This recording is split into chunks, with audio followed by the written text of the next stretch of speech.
Testing, testing, 1, 2, 3. Good morning. Here we are again. I think this is Monday the 21st. I'm just about certain of that. And I always start the day with a drink of water. Okay. Today's topic. What is it? It's the same as it always is. With a little bit of an angle and a twist. And, why would I possibly think that this is so important that I could post a 30-minute or thereabouts YouTube video on my website, but on the web through the YouTube channel, and it have any kind of an audience that's going to sit 30 minutes a day and listen to Tom Bunnell talk about sugar, and everybody's so busy being high on sugar and doing all their thing. The addiction is what I want to talk about today, and it's like 1,000 addictions. When we started, just little kids, every one of us. You can go to grandma's house or the little store. I can remember I was 5 years old and going to the little store.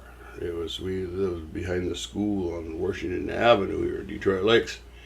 And that's where I went to kindergarten before we moved out west. And but my grandma Daisy Bunnell and my uncle Jerry Bunnell, he was just like 16 years old, I believe.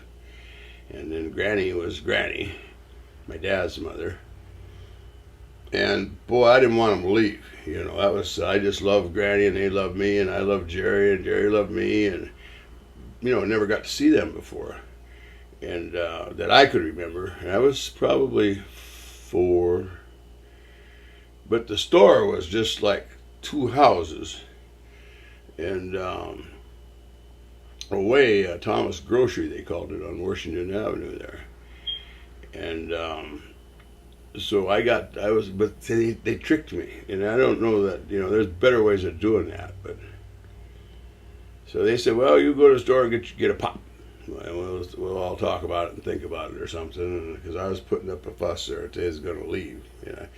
One of my earliest memories is on that same trip there when they were visiting. We were in a boat fishing, and we had those little hand lines, and we were catching sunfish and just filling up the bottom of that boat. Man, that was something. But at 4 and 5, I don't know if other people have more definite memories. Mine are just little flashes, little short spots here and there, and just a few of those. But I go to the store and to get a pop, and of course Mission Orange was it, and Nesbitt's Orange was pretty good too, and they were kind of a cranker, and they were good pop. But so I got my pop, and there's another story about me going to that store at a different time, and I was sent to get bread and milk, and I had $1, I think, and I was given $1 to go get bread and milk.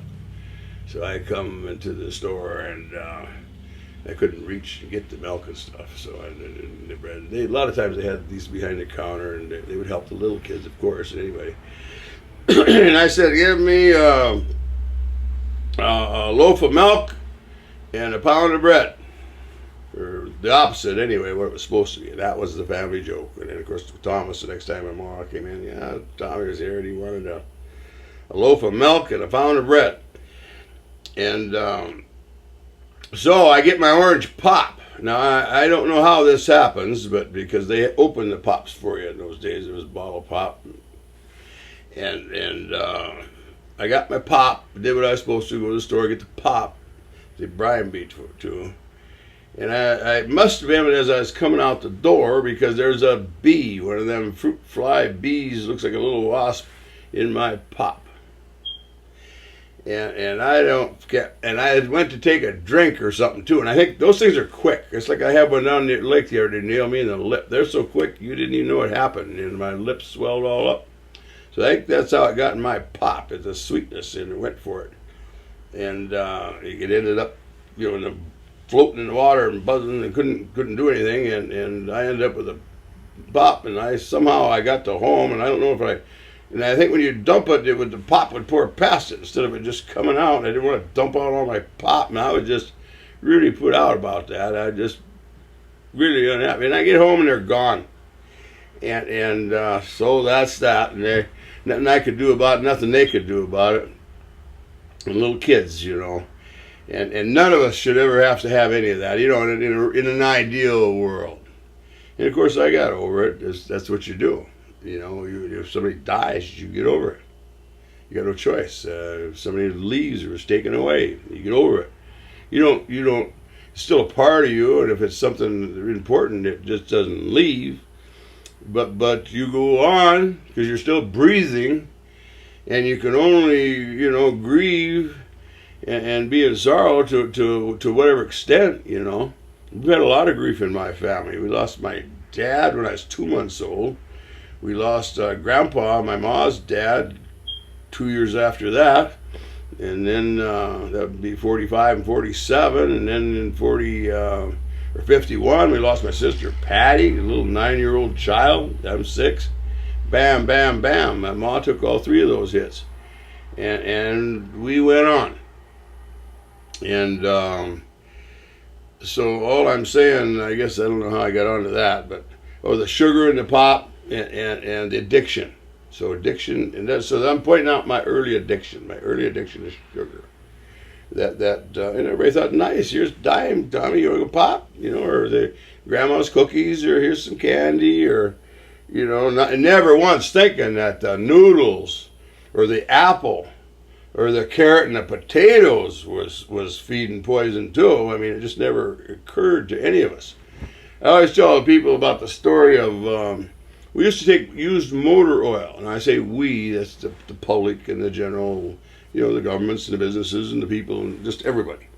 Okay, and we either were a part of this or we let it happen or we did it ourselves, but we thought nothing of it. They would build, now I'll switch it to they, would build factories on rivers, so you had a place you could just wash all that waste away. Chemicals or junk or whatever, just wash it away. It's boy, what a deal here, a big lumber company or a big, whatever, the processing plant of some sort, cement, and wash out the trucks and then when I started this with a second ago was the oil, motor oil. So we would take the dust on they didn't have as much pavement in those days, as much asphalt. So this is, all through since 1900 and 1920, I guess, when we started improving roads, 30, 40, 50, 60. And mine is in, like 1950 or something. There's still a lot of gravel roads. I'm just a little kid. But I remember them coming by with the oilers. And they spread this used motor oil on the roads. Boy, no more dust. It was a little bit tracky for your feet and stuff, but not so much so because they did a kind of a fine mist, and it would kind of settle into the top dusty kind of dirt there, and it wasn't as bad as you'd think. And then a few cars would drive on it and stuff, and that was just one of 1,000. The other one, there's tens of thousands of these things. I'm talking about human ignorance now. So that's what this sugar thing boils back to: human ignorance. We're so ignorant and so stupid that we can't get a grip on this sugar, and we scoff and laugh at somebody like myself that's trying to bring it forward. Somebody tried to tell them, hey, oil, that's going down in the soil, ruining the environment, and building these factories on these rivers, and that's the fishes and the water, and they just, like the tree huggers, and I was reading yesterday about the owl, the out west there, and I was, around when that was going on. The spotted owl, and can't cut forest fires now because of the spotted owl. That's that prairie chicken one I got on my website here now. Now they're having the prairie chickens out in, I think it's Wyoming. They got the greatest wind, they say, but the prairie chickens, breeding ground there, so they're trying to get a happy medium there, and they're saying, well, we got to have this energy, and we got to have this water, and we got to have this. So what we got to do is take the majority of this habitat, and so we try to balance and rationalize all this stuff and make as much sense out of it as we can. The Navy and the Coast Guard used to go the buoys all around all the big Puget Sounds and rivers and inlets and bays, so the ships could see it, even the small boats could see these floating buoys, and you'd know there's a rock pile there. So even though it's quite a ways out and you can't see it because there's water on top of it, that'd be one of the main reasons. And they would also line up so you knew where the deep channels were, so the bigger ships coming through. So you don't have a Exxon Valdez running aground, or a smaller boat, or smashing into it. And buoys, floating buoys, and they got, of course, and it's dark, they got to have lights on there, otherwise you couldn't see them, and they paint them in such a way as you could help that along. And so the flashing buoys, and they powered by batteries. And it wasn't until somewhere in the 60s, I think, early 60s, that the divers were the ones that brought it up. And I'm sure they knew about it long before it became public. But that's when the environment was starting to take off, the consciousness of the environment. And what the Navy do is they go out in their tugboat kind of a looking thing with a bunch of, hundreds of batteries, and make the circles every so many months to these buoys. And they didn't do a lot of battery charging with this series of batteries at that time. You'd think they'd just kept the batteries and took them and recharged them or something and switched them out, which is what I'm sure they switched and changed to doing. But this time, and then there was always, well, these have been charged and went through 4 or 5. Maybe they were doing that. And this is the 10th cycle on these batteries, so here they are. They're a waste of time. They don't hold no juice. Last time we were here, now they didn't even hardly work. We had to come back and replace them much too soon. So they dropped them to the bottom of the bay there, ocean, usually salt water. And so then there's a mountain of these batteries down underneath these buoys.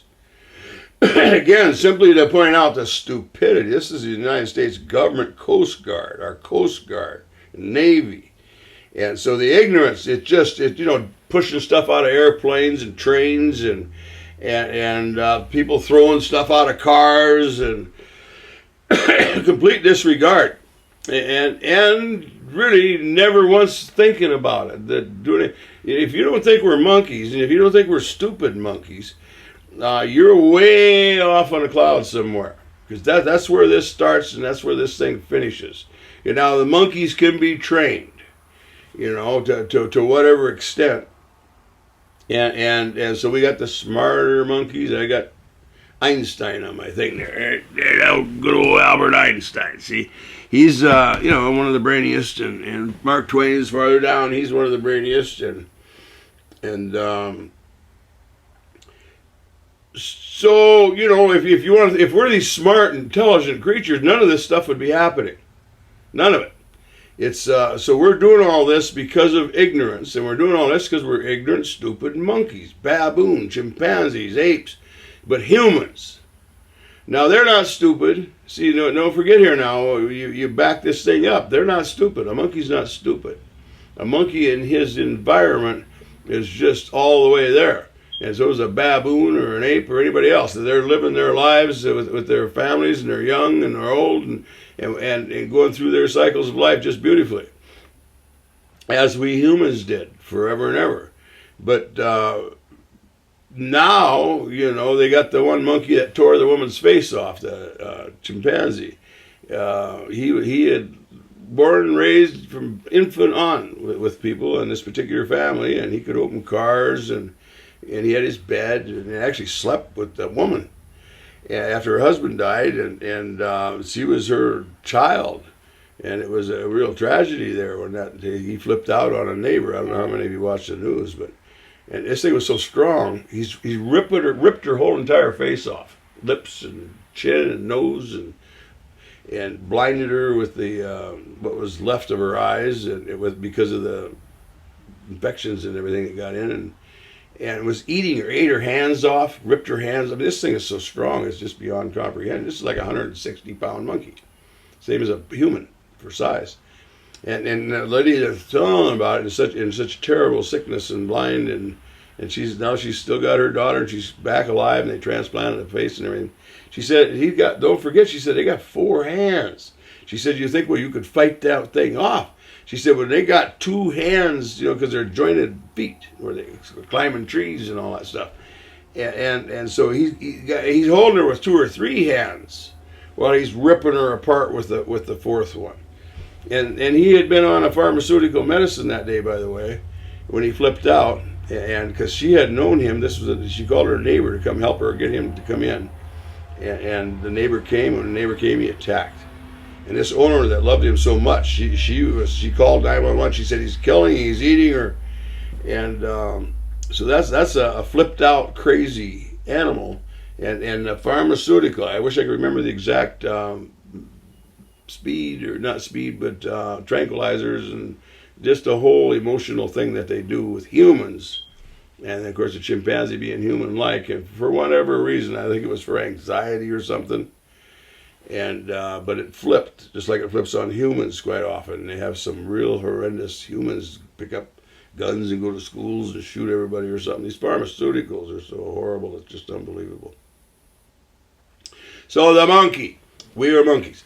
What else could we be? We cannot be intelligent beings and be doing the types of warring and the types of cultural breakdowns that we have, and the cultural sexual breakdowns that we have, and stimulated out of our minds. So where I started this and where I want to hold track on here is, and I forgot to check the time to see when I started, so I know where I was at for that, but it's 1,000 addictions, from that first pop, the child's first word. You're one of the family or something, and you'll come in, and here's the little one, they'll come take you by the hand, because everybody's just been saying no and hadn't been listening to him, but now maybe grandpa. And they take grandpa by the hand here and lead him over to the refrigerator. It's up, up. This little 2-year-old, just learned how to walk. Yeah, I guess they're walking at 1 or something, and just learning how to talk. So here's 2 things happening here. First word, up, pop. And you don't know it, up. Look at the refrigerator, up. And then so they get you to open it. And now they're pointing right at the pop to help get pop. So you give them the pop, And then they'll have some cookies and candy and cake and ice cream. And so the sugar thing, has begun. It's been going on since the baby was 3-4 months old. To whatever varieties of all the different things.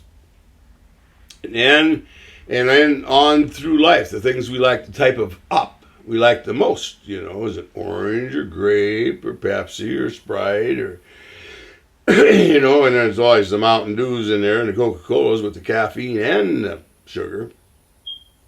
And I was around when they switched from corn or regular sugar to corn, and it did a little different flavor. They weren't sure how the public was going to accept that, but we did. We transformed. A little bell rang. I don't know what that meant. They got plenty of battery and plenty of memory card time. Excuse me. So the 1,000 addictions. So we're addicted to noodles. Okay, little Nesbitt orange slices. Those were one of my favorites, And then them little lemon orange drops. Those are some of my favorites. And of course, cookies, And then good pasta and potatoes and hash browns. And Ma'd make a pot roast, boy, I mean a pot roast.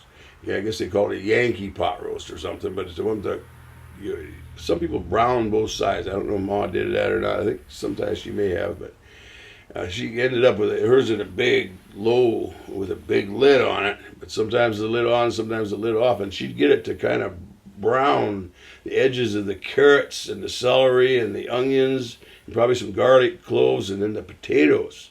And then amongst this big, beautiful roast, and it's seasoned up beautifully, and boy, I mean, and then some bread and butter, and maybe even hot bread or something, fresh baked bread, and so here's the food, wonderful meat and wonderful vegetables we're talking about here, and never once knowing that the bread was the wheat and poison, that the carrots were wheat and poison, that the potatoes were, starch and poison, and so some more addictions, and Ma's fried chicken.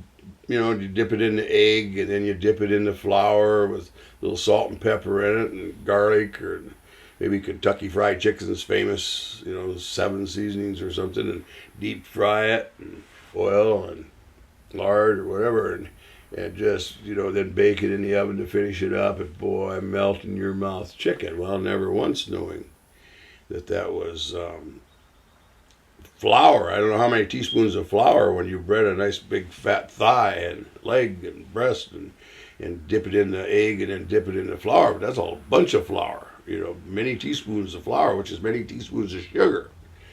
And so wonderful chicken, home fried chicken. And, and a zillion desserts and Christmases and Easters and Thanksgivings and just item after item, and then all the new stuff coming out and all the breakfast cereals, all the different types and brands, and I mean Rice Krispies, the Cocoa Puffs, the Frosted Flakes, and it just goes on and on and on. And then you had like the Corn Flakes where you put your own sugar on, and oatmeal and cornmeal, you put your own sugar on, however many teaspoons, and then milk, of course, milk, pure sugar again, and so we got, everything, tacos, pizza, all of our foods and desserts and candies and snacks and chips and everything that we like. I mean, just there's thousands of them. So when you go to quit this stuff, they do the 10-day challenge. They're doing more and more of that with Katie Couric there. And so 10 days. And they're mostly just working on additives. That's their big thing they're working on, is all the different foods, 860 different names and foods and, and everything you buy. And Katie Couric and them are not on to the fact that the fruits and the grains that they're recommending are the same thing. And so and you go to quit all that. And then I remember the first time I did it was not around 1970, 71, 72. It was supposed to be early Atkins. And I had heard about this meat diet, and I was only like 20, 30 pounds overweight in those days.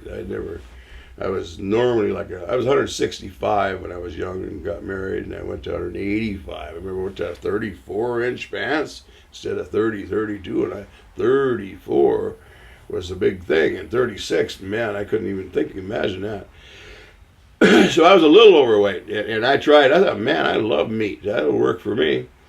And so I got on the meat diet, and it wasn't very many days. Boy, I thought, this is more boring, and I'm so tired of meat. I mean, just in a matter of days, hours almost. And I thought, well, it's not what I thought, but I didn't realize it was my addictions. See, if I'd have stayed with that meat for X amount of days, 40 days, 60 days, 120 days, to fully break the addictions. And then, of course, I wouldn't have known then, and I have just learned now that it's not just one addiction, it's every single, you smell cinnamon toast or something, and or all the different, you go to the fair, and there's a whole, they're just everywhere, the television, commercial after commercial, and the radio, and the billboards, and the neighbors sitting there talking to you, scrunching on a, candy bar, I mean, it just goes on and on and on. So it's forever, and it's all around us.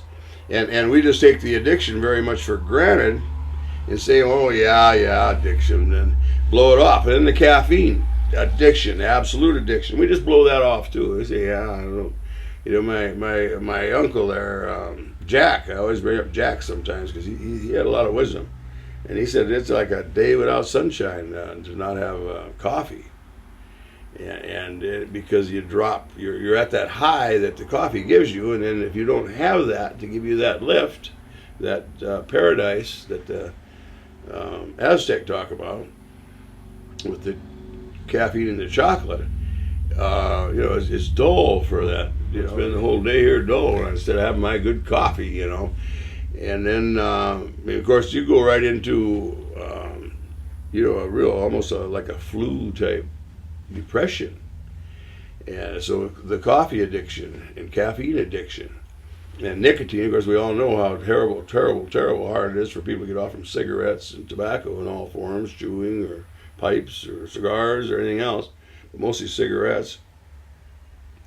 And then alcohol, people don't want to think about that. They just like their couple of drinks after work or in the evening there while they're settling in after everything's done, or some people like to go off in the mornings and have a couple shots, and there's the people on alcohol, just like the people on caffeine and coffee and tea, that of course they maintain. They go to work, and do everything they're supposed to do, and everything they like to do, and visiting family and raising kids and taking care of budgets and clothes and houses, and then amongst there, some will be occasional, on few evenings a week or the weekend, or you go to a picnic and here they are with their beers, the people are barbecuing and they're having their beers, and by the end of the day they're pretty juicy, and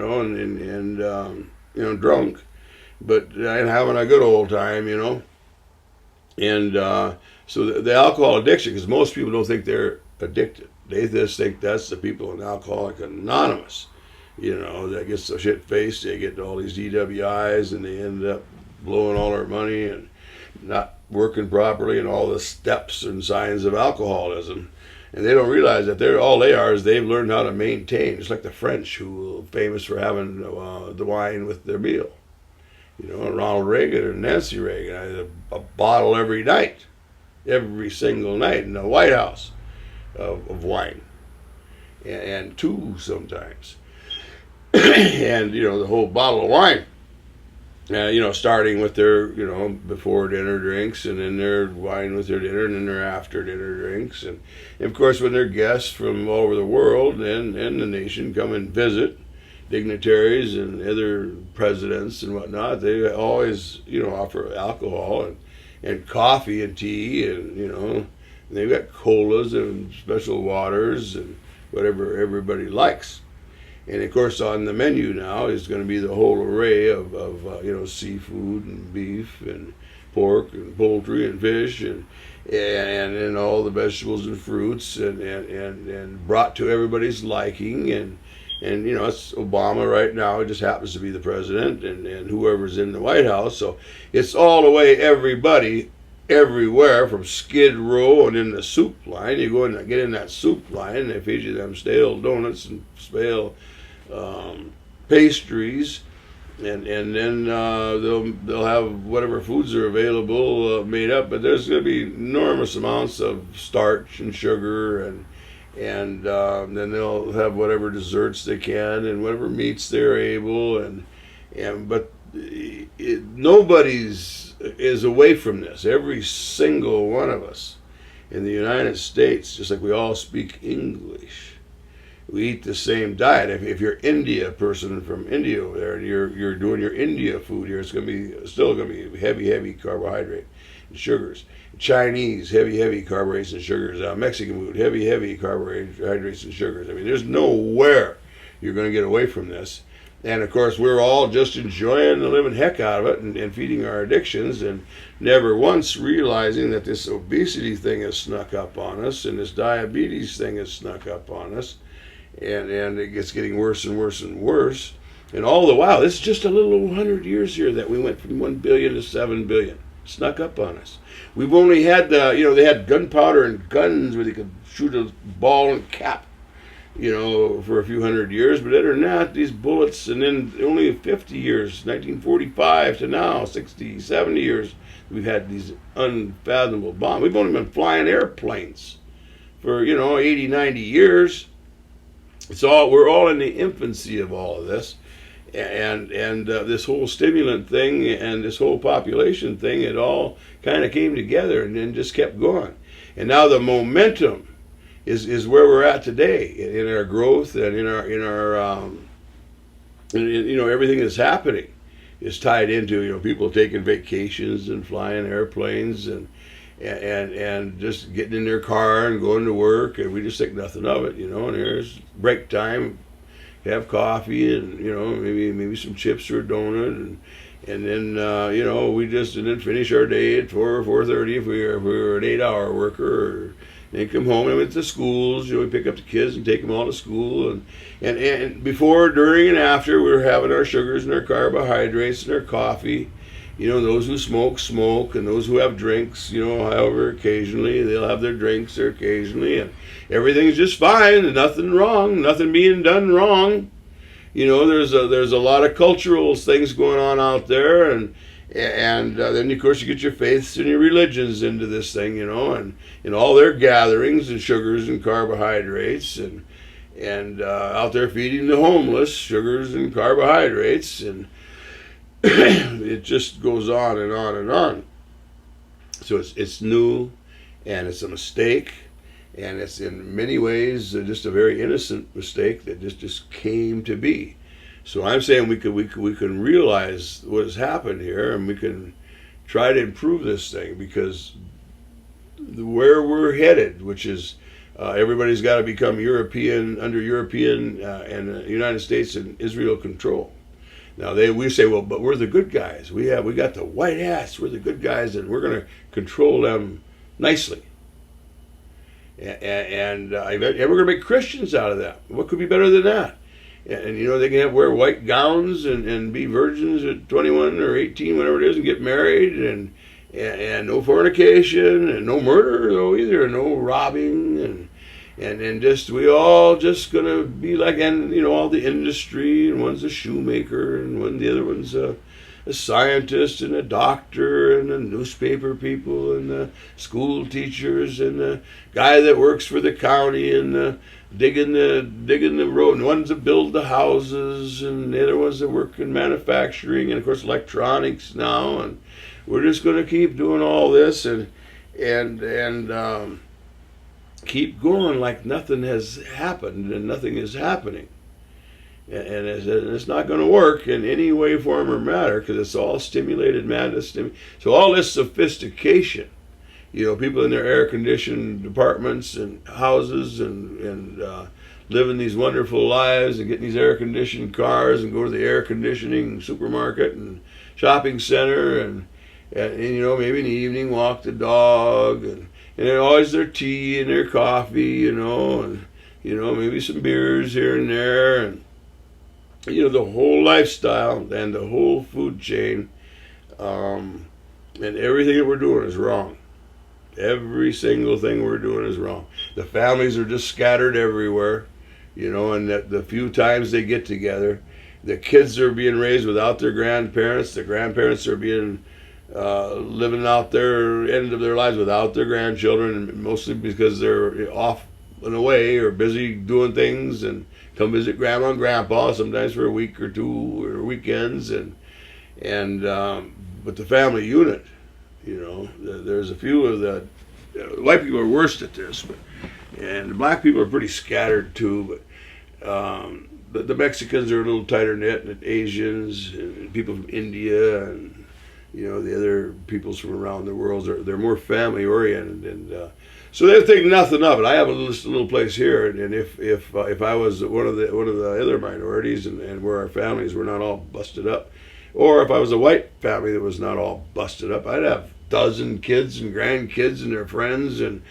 sons and daughters and their wives, and everybody coming and going, and some are swimming and fishing, and some are going to work, and some are buying groceries, and these kids are staying over, and grandpa, and you hear grandpa 6 million times. It's just music all 6 million times, and but I'm sitting here and nothing, all alone, and because I'm this crackpot that talks all this stuff that I'm talking to you, and I'm to be scoffed and laughed at and ridiculed and made fun of and considered to be a stupid guy that's eccentric. Those are the nice terms. I need to get into all these other terms. This horrible atheist.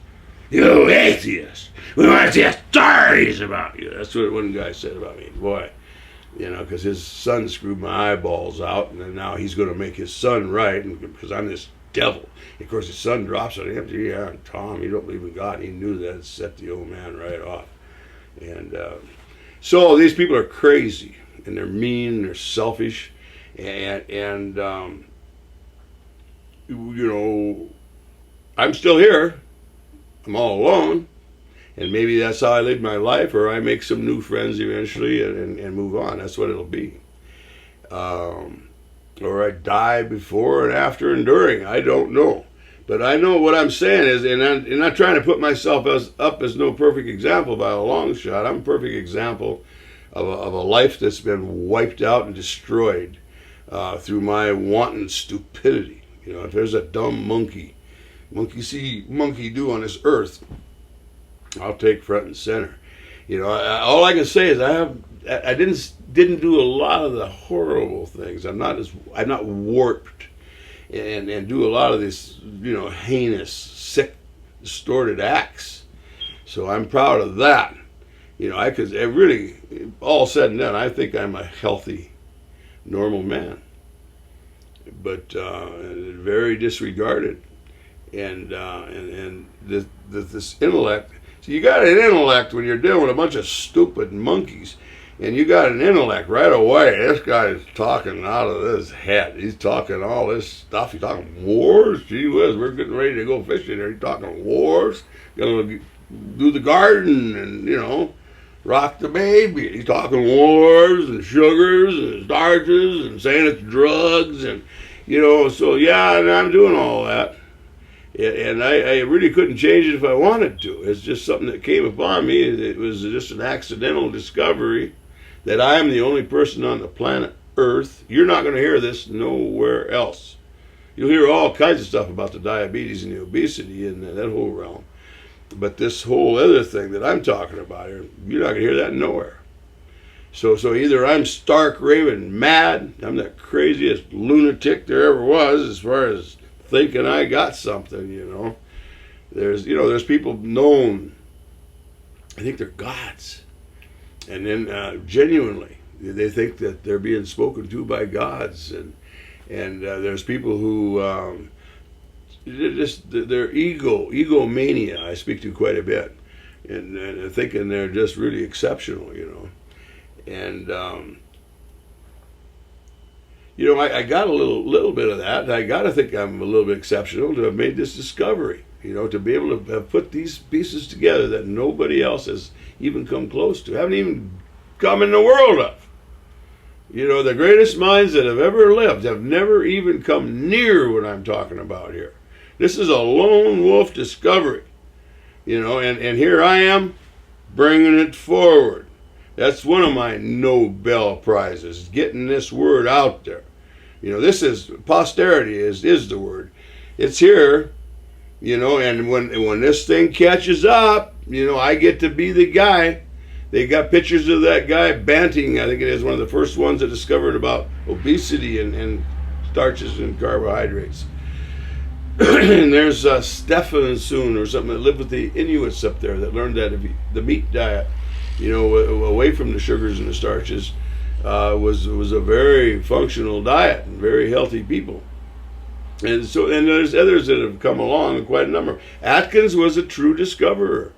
In 1972, the diet revolution came out, but none of these had a clue of the mental aspects in this thing, the human psyche, and the human being, and the ego. And intelligence and brilliance they didn't, none of this. This is it right here, 2014 now, and I've been doing it since 2006, I believe. I think I'm like 8 years into this thing, and maybe less than that. I'd have to study that a little bit and see just when. But to me, it started itself, as flour is the same thing as sugar in your stomach. Flour and wheat, ground up wheat. How could that be? Okay, and then, but I didn't know this stuff I'm talking here right now. That's when I first equated the thing, and then as I looked into this, and the mores, and this whole war thing, and this whole rich man thing, and this whole king thing, and this supremacy. Well, I knew speed made people, boy, I'm dealing with a guy right now. He's on speed. He thinks he's the king. And he can talk so good, and then the next time you see him, you don't know what you're going to get. And then the next time, but they're so supreme, they can do no wrong. I mean, they smile, and they laugh, and they dress, and they walk, and they talk, and all the rest of the stimulants have some of the same flavor. This is egomania we're talking about here. The stimulated person, they look in the mirror, Now, everybody look in a mirror, they're going to see something they like. We all like our looks, and that's good. That's what we should. But these people, boy, I'm telling you. And if there's mirrors around, I know a couple instances in different people. You'll have a conversation with them, but they're primping the whole while in that mirror, see? And the way they walk and talk and look and dress and see and breathe. That's all schizophrenic self-interest, and egomania. And now, they didn't just about their looks, they think everything about their smile and their attitudes, and you know, the way they get into bed, and the way they sleep, and the way they get up. I mean, it's just more and more and more and more and more.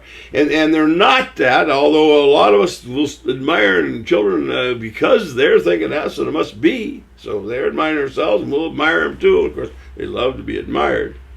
I remember saying one time to this one person, I said, well, you don't love that other person, you love that other person loving you, which is very true. They just thrive on this adoration and love, and so there's a lot of that. And, you know, some of that, of course, is perfectly normal. When you know, our babies are that beautiful, and our children are, and so are our young people, so are our old. I'm not saying none of that's not real.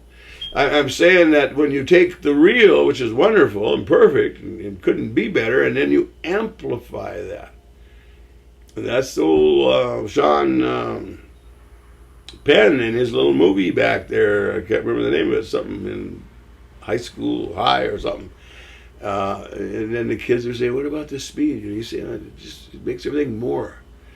And that's what it does. Now, if it was just so innocent, it made everything more, and then everything came back to normal.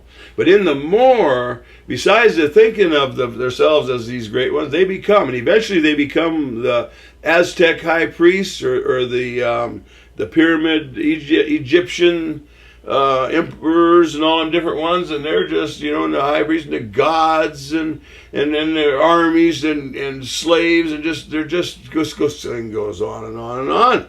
And it's all insanity. It's all stimulants. It's all being high.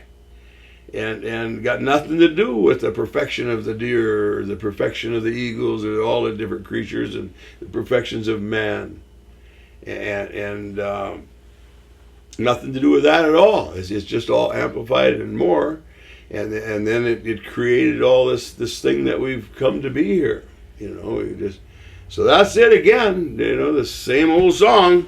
I don't know if I'm 30 minutes, 40 minutes, 50 minutes, but whatever I am. Adios, and we'll post this right away. A couple hours it takes.